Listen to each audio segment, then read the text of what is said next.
देखिए मित्रों, सबसे पहले आप इसका मीनिंग जानिए कि ही मीन्स होता क्या है। ही मीन्स होता है उसे, उससे, उसको, वहां।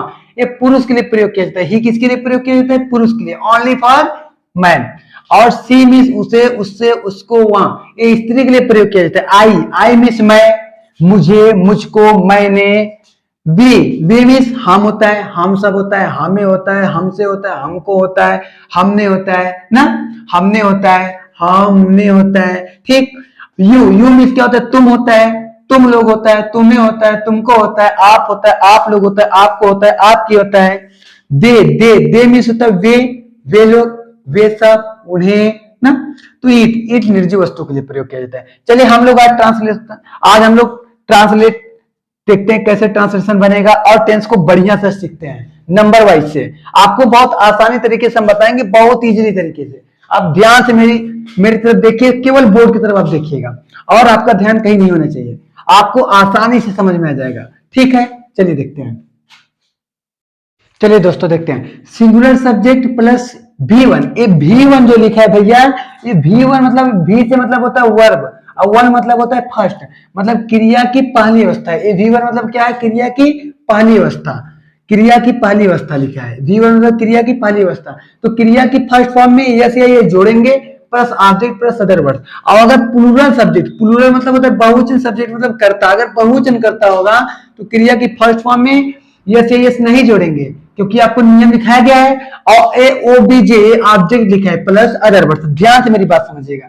जैसे सबसे पहले कह रहा है कि कर्ता लिखिए, सबसे पहले क्या लिखे? कर्ता लिखिए। सबसे पहले क्या लिखना है? कर्ता। चाहे कर्ता एक वचन हो चाहे बहुवचन हो। जैसे इसमें देखिए तुम सब क्या है? एक कर्ता है। प्रतिदिन मैदान में क्रिकेट कौन खेलता है? तुम सब खेलते हो। एक क्या है भैया? ये सब्जेक्ट है। एक क्या है? ये आपका सब्जेक्ट है। क्रिया क्या है? खेलना। खेलना क्या है? आपका वर्ब है। खेलना क्या है? आपका वर्ब है। खेलना क्या आपका वर्ब है। फिर खेलना से पहले वो प्रतिदिन मैदान में क्या खेलता है? क्रिकेट खेलता है। क्या खेलता है? क्रिकेट। तो क्रिकेट क्या है भैया? ऑब्जेक्ट है। क्रिकेट क्या है? ऑब्जेक्ट है। तो प्रतिदिन मैदान में ये सब क्या है? अदर वर्ड्स है। ये सब क्या है? अदर वर्ड्स है। ध्यान से मेरी बात को आप समझिएगा। सबसे पहले कह रहा है कि सिंगुलर और प्लूरल। तो आप लोग सिंगुलर सब्जेक्ट और प्लूरल सब्जेक्ट तो अच्छी तरह से पहचान रहे हैं, क्योंकि आप लोगों को पहचानने बताया गया था। तो ध्यान से मेरी बात समझिए कि सबसे पहले आपको सब्जेक्ट लिखना है। तुम सब पहले सब्जेक्ट है। ये तुम सब की अंग्रेजी क्या होती है भैया? यू मतलब तुम सब। फिर कह रहा है कि क्रिया ये बहुवचन है, इसलिए ये नियम लगाएंगे। तो फिर क्रिया की फर्स्ट फॉर्म, क्रिया क्या है? खेलना। खेलने को अंग्रेजी में क्या बोलते हैं भैया? प्ले। खेलने को अंग्रेजी में क्या बोलते हैं? प्ले। फिर इसके बाद ऑब्जेक्ट। ऑब्जेक्ट क्या है? क्रिकेट। ऑब्जेक्ट क्या है भैया? क्रिकेट। ऑब्जेक्ट क्या है? क्रिकेट। फिर क्या है? मे फिर कहां? फिर अदर वर्ड्स में क्या है भैया? मैदान में। तो इन द फील्ड। और प्रतिदिन मतलब डेली। प्रतिदिन मतलब डेली। ध्यान से समझिएगा आप लोग। सबसे पहले आप सब्जेक्ट लिखिए। सबसे नंबर 1 पे क्या लिखेंगे? सब्जेक्ट। उसके बाद सीधा पीछे जाएंगे। कहां जाएंगे? पीछे जाएंगे।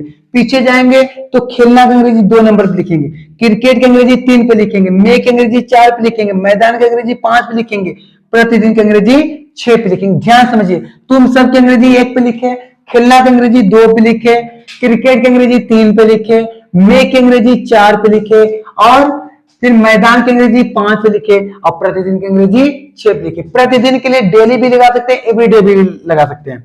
ध्यान से समझिए भैया। देखिए इंग्लिश में 1 2 3 4 5 6 सीरियल नंबर होना चाहिए। आपका नंबर जो हो सीरियल से होना चाहिए। इंग्लिश में क्या होता है? उल्टा होता है, एक नंबर उसके पीछे जाते हैं। जैसे देखिए तुम सबका अंग्रेजी पहले लिखे, उसके पीछे से फिर खेलना लिखे, खेलने की स्पेलिंग लिखे, फिर क्रिकेट की लिखेंगे, फिर मे का लिखेंगे, फिर मैदान लिखेंगे, लास्ट में फील्ड लिखेंगे। अब ध्यान समझिए, अंग्रेजी से हिंदी हम कैसे बनाएंगे? अंग्रेजी से हिंदी आप कैसे बनाओगे? अंग्रेजी से अगर हिंदी बनाना हो तो आप कैसे बनाएंगे? सबसे पहले आप क्या लेंगे भैया? सब्जेक्ट। सबसे पहले आप क्या लेंगे? सब्जेक्ट। आपने क्या लिखा है? सब्जेक्ट। सबसे पहले आप क्या लिखेंगे? सब्जेक्ट। ध्यान से समझिए, सबसे पहले सब्जेक्ट लेके पीछे जाएंगे। तुम या आप, तुम लोग प्रतिदिन मैदान में, तुम लोग प्रतिदिन मैदान में क्रिकेट खेलते हो। देखिए कितना सरल है। आप सीधा सब्जेक्ट लेके पीछे जाएंगे, तुम लोग प्रतिदिन मैदान में क्रिकेट खेलते हो। आप और बनाइए, प्रैक्टिस कीजिए। देखिए मित्रों, राधा रोज कक्षा में नाचती है। सबसे पहले क्या लिखेंगे, सबसे पहले स्पेलिंग लिखेंगे राधा को, उसके बाद क्या लिखेंगे 2 नंबर पे नाचती को, 3 नंबर पे लिखेंगे मे को, 4 नंबर पे लिखेंगे कक्षा को, 5 नंबर लिखेंगे रोज को। चलिए लिखते हैं। सबसे पहले आपने किसको लिखा, राधा। सबसे पहले आपने किसको लिखा, राधा। राधा क्या करती है, राधा एक वचन है, किसी लड़की के नाम है इसलिए एक वचन है, तो नाचती, नाचना क्या है, डांस, डांस। जब एक वचन है तो इसमें क्या लगाएंगे, यस या यस, तो यहाँ ई है तो इसमें क्या लगाएंगे, यस लगाएंगे। और फिर 3 नंबर पे क्या लिखेंगे, मे। और 4 नंबर पे क्या लिखेंगे, कक्षा, in the class, in the class. 4 number पे आपने क्या लिखा है भैया, कक्षा। आपने 4 नंबर पे क्या लिखा है, कक्षा। 4 नंबर पे आपने लिखा है कक्षा। 5 नंबर पे क्या लिखेंगे, एवरीडे। 5 नंबर पे क्या लिखेंगे, एवरीडे मतलब रोज, एवरीडे या डेली, एवरीडे या डेली लिखेंगे। और एग्जांपल देखते हैं। चलिए भैया देखिए, वहां अपने माता जी के साथ आगरा में रहती है। पहले वो 1 नंबर में वहां लिखेंगे, 2 नंबर में लिखेंगे रहती है, 3 नंबर लिखेंगे में, 4 नंबर लिखेंगे आगरा, 5 नंबर लिखेंगे साथ, और माता जी के साथ ये पूरे कितने नंबर लिखेंगे, 6 नंबर लिखेंगे। ध्यान से देखिए, वहां रहती है मतलब कोई लड़की है, सी मतलब वहां, और रहती है 2 नंबर पे लिप्स, लिप्स क्या है भैया, रहती है। फिर 3 नंबर पे क्या लिखेंगे, में, इन। फिर 4 नंबर पे क्या लिखेंगे, आगरा। 4 नंबर पे क्या लिखेंगे, आगरा। फिर उसके बाद साथ। जब कोई लड़की है तो लड़की के लिए, अपने के लिए क्या लगाते हैं आप लोग, हर। क्या लगाते हैं, हर। और माताजी, माताजी मतलब मदर, मदर या मम्मी बोलिए, मदर या मम्मी बोलिए। लास्ट में किसका प्रयोग करेंगे, फुल स्टॉप का। फुल स्टॉप का जरूर प्रयोग कीजिएगा, नहीं तो सेंटेंस सब क्या हो जाएंगे, रॉन्ग हो जाएंगे। ध्यान से समझिए भैया, आपने 1 number, 2 number, 3 number, 4 number, 5 number और पूरे इसे कितने नंबर लिखा है, 6 नंबर पे। आप नंबरिंग कीजिए, आप सब्जेक्ट को पकड़िए, सीधा पीछे जाइए, चाहे जितना बड़ा बड़ा सेंटेंस हो, आप धीरे धीरे धीरे धीरे उसका वर्ड में लिखते चले आइए। और उसको अंग्रेजी से अगर हिंदी बनाना हो तो और सरल है। जैसे देखिए, सी मतलब वहां, हर मतलब अपने मदर मतलब माता के साथ या माता जी के साथ आगरा में रहती है। देखिए कितना सरल है। चलिए आपको और आगे बताते हैं। चलिए सबसे पहले अपने के लिए यहाँ हर क्यों लगा, बहुत लोगों को नहीं समझ में आया होगा कि अपने के लिए हर का प्रयोग हम कैसे किए। चलिए हम आपको अभी लिख के नोट करके बता दे रहे हैं। चलिए भैया देखते हैं, अगर ही वहां अपना के लिए आए, मतलब ही के साथ अगर अपना अपने आए तो क्या लगाएंगे, ही लगाएंगे। क्या लगाएंगे, ही।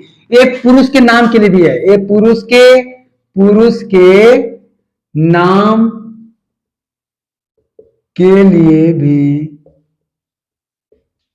प्रयोग किया जाता है।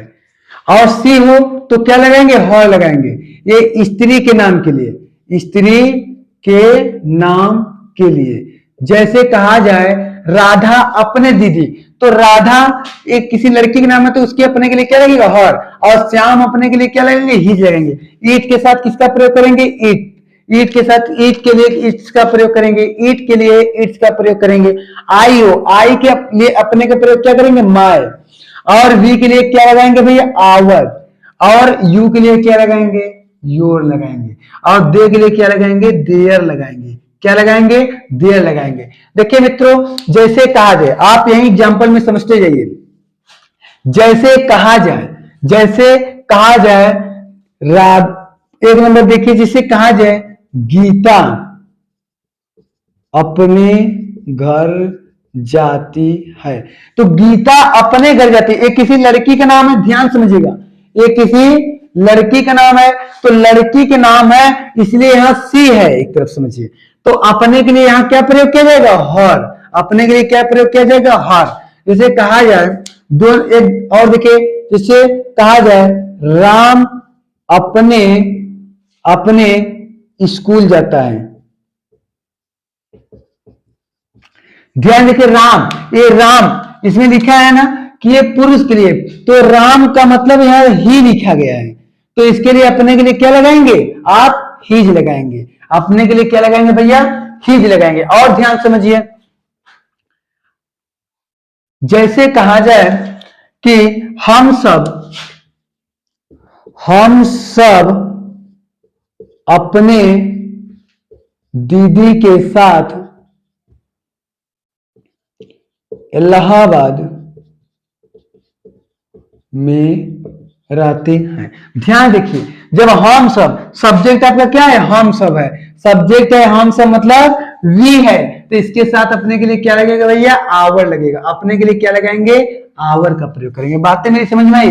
अगर यहाँ तुम लोग होता तो क्या लगाते, योर लगाते। अगर यहाँ वे सब होता तो क्या लगाते, वे सब के लिए देयर का प्रयोग करते। चलिए हम लोग आगे देखते हैं।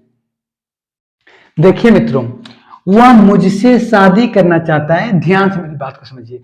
एक ना तो यहां है, एक ना यहां है, इसमें दो दो क्रिया है। जब दो दो क्रिया हो तब कैसे बनाएंगे ना, आप नियम लिखेंगे,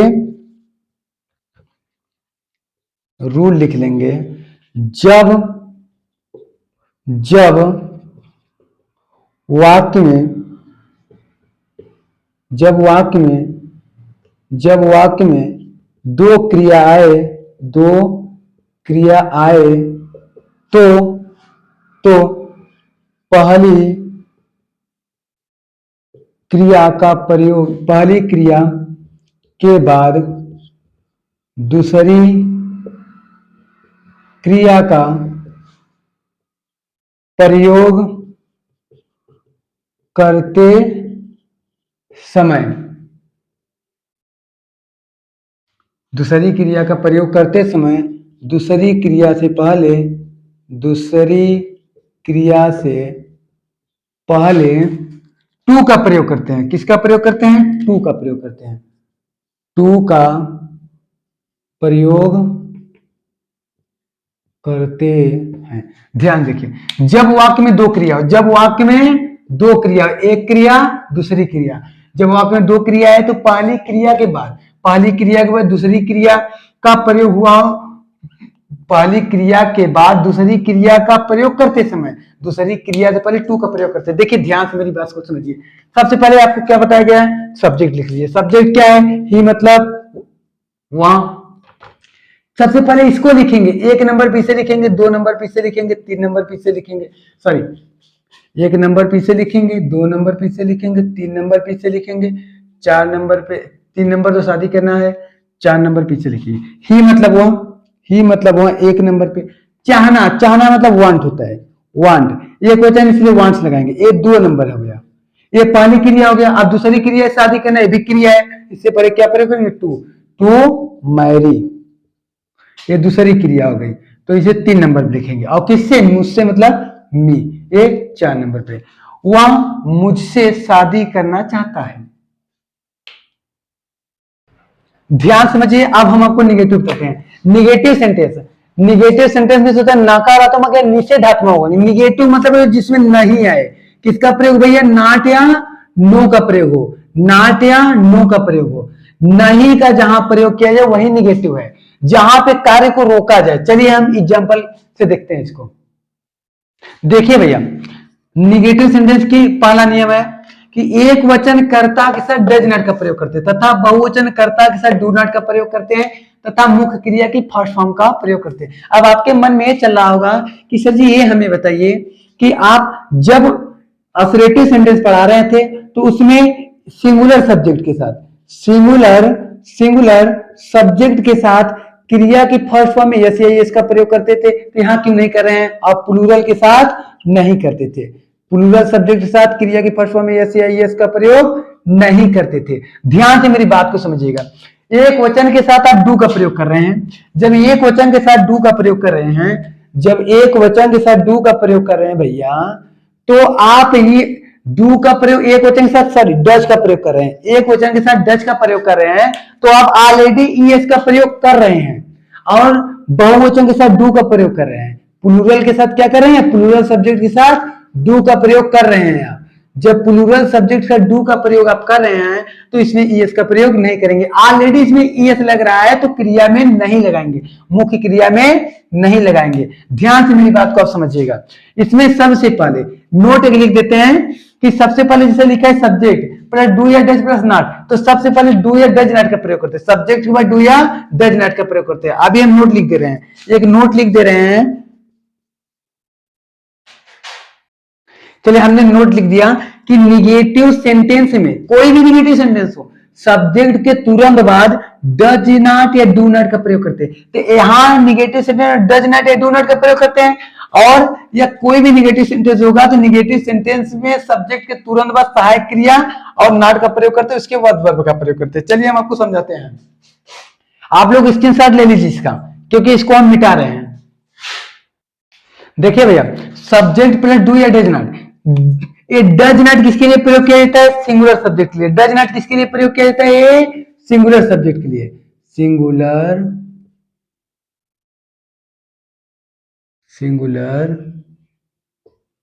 सब्जेक्ट के लिए। और डू नॉट किसके लिए प्रयोग किया जाता है? प्लूरल सब्जेक्ट के लिए। प्लूरल सब्जेक्ट के लिए। अगर डज नॉट आएगा तो सिंगुलर सब्जेक्ट होगा और डू नॉट आएगा तो प्लूरल, और नियम सेम वैसे ही रहेंगे। चलिए हम आपको एग्जांपल बताते हैं। चलिए भैया, ये निगेटिव में सबसे पहले देखते हैं कि नहीं कहां है। देखिए, तुम सब प्रतिदिन मैदान में क्रिकेट नहीं खेलते, नहीं आ गया तभी क्या हो गया? निगेटिव। रीमा अपने भाई के साथ मथुरा में नहीं पढ़ती है, नहीं आ गया तो क्या बन गया? Negative sentence. ध्यान से देखिए, सबसे पहले क्या कर रहे हैं? सब्जेक्ट। इसमें सब्जेक्ट आप लोग भी पहचान गए होंगे। सबसे पहले इसमें क्या है? तुम सब क्या है? सब्जेक्ट है। तुम सब क्या है? सब्जेक्ट। एक नंबर पीछे लिखिए। उसके बाद डू या डज नॉट, 2 नंबर पर निगेटिव लिखेंगे। 2 नंबर पे आप निगेटिव को लिखेंगे। 2 नंबर पर आप किसको लिखेंगे भैया?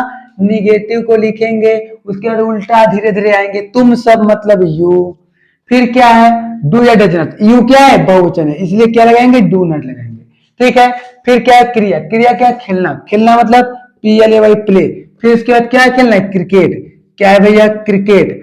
फिर मे, फिर द फील्ड। प्रतिदिन मतलब डेली। प्रतिदिन मतलब डेली। बातें मेरी समझ में आई? देखिए, 1 नंबर 2 नंबर तो नहीं अगर आ गया तो 2 नंबर उसी के लिखेंगे। फिर उसके बाद नियम लगा लेंगे। 3 number, 4 number, 5 number, 6 number, 7 number. इसमें तो लाइन्स होगा 1 नंबर। इसमें देखिए भैया, 1 number, 2 number, 3 number, 4 number, 5 number, 6 number, 7 number. अब देखिए, इसे यहाँ क्या है? रीमा है। जैसे यहाँ क्या है भैया? रीमा है, तो रीमा को लिख दीजिए। Reema does not. क्यों? क्योंकि रीमा किसी लड़की का नाम है, इसलिए नहीं है डज नॉट। पढ़ना, 2 नंबर पे क्या लिखे? 3 नंबर पे पढ़ना। पढ़ना को अंग्रेजी में रीड या स्टडी बोलते हैं। रीड लिख दिए। फिर मे, मे means in. Mathura, MATHURA, Mathura. फिर 7, विथ अपने भाई, तो रीमा कोई लड़की के नाम है, यहाँ क्या लगाएंगे? हर लगाएंगे। Her brother. बातें मेरी समझ में आई आप लोगों को? आप नंबरिंग कर लीजिए। 3 नंबर, 4 नंबर, 5 नंबर, 6 और पूरा अपना भाई क्या होगा? 7 नंबर। रीमा देखिए भैया, किसी लड़की के नाम है 1 नंबर। में 2 नंबर, 3 नंबर, 4 नंबर, 5 और पूरा क्या है? 6 नंबर। आप लोग ऐसे हिंदी से इंग्लिश भी बना लेंगे और इंग्लिश से हिंदी भी इजी तरीके से बना लेंगे। अब आप लोग क्या करेंगे? इसको डेली नोट्स बनाएंगे और प्रैक्टिस अपने से कीजिए, अपने बुक से प्रैक्टिस कीजिए। जो चीज ना समझ में आए उसके बाद आप कमेंट कर सकते हैं, ठीक। और अगर जिसको नहीं समझ में आ रहा है तो कमेंट भी कर सकता है, और टेलीग्राम पर आप ग्रो गुरुकुल गाइडेंस टेलीग्राम पे आप ज्वाइन कर लीजिएगा, या तो मेरा व्हाट्सएप नंबर है, 8840701530। ये मेरा क्या है भैया? व्हाट्सएप नंबर है। ये व्हाट्सएप नंबर है। आप इस पे क्या कीजिए? मैसेज कर दीजिएगा, ठीक है। ओके, फिर कल मिलते हैं। इसको शेयर जरूर कीजिएगा आप लोग अपने मित्रों में। क्यों? क्योंकि शेयर करेंगे तो आपके मित्र भी जानेंगे, इस चीज को समझ पाएंगे, इसलिए शेयर जरूर कीजिएगा। और ठीक है, कल मिलते हैं इससे आगे। ठीक है, ओके बाय।